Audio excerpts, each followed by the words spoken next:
We suffer more in imagination than we do in reality. Seneca made this observation roughly 2,000 years ago, and his words are echoed in our current understanding of consciousness. Imagination fueled innovations that made us the dominant species on this planet, but there is a darker side being highlighted here that is worth consideration. Fear is a state of mind created by the perception of danger. People walk up to wild animals without fear because they don't recognize that there is danger. On the other end of the spectrum, we can perceive danger when there isn't any. The threat may only be in our imagination, but the experience of fear is real enough. Our perception of danger triggers a biological reaction known as the fight or flight response. We experience fear and the biological reaction to it simultaneously, but they are two different things. This is an important distinction to keep in mind.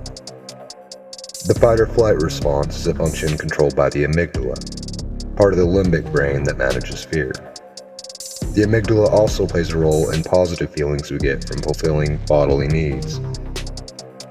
These two functions are connected by the fact that they both have the same goal: survival on a biological level. When we perceive a threat, adrenaline is released into the bloodstream, and essential resources are sent to the muscles, heart, and the lungs, giving us the best chance of fighting off a threat or running away. It's important to note that the amygdala triggers this reaction, even if the danger we perceive only exists in our minds. Perception is the key.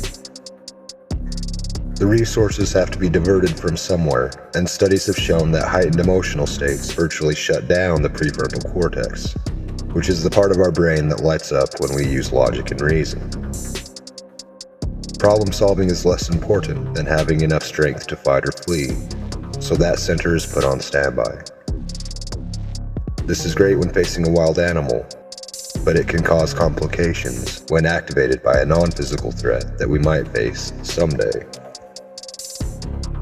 Fight or flight is a natural instinct, but it can be artificially triggered to influence our choices.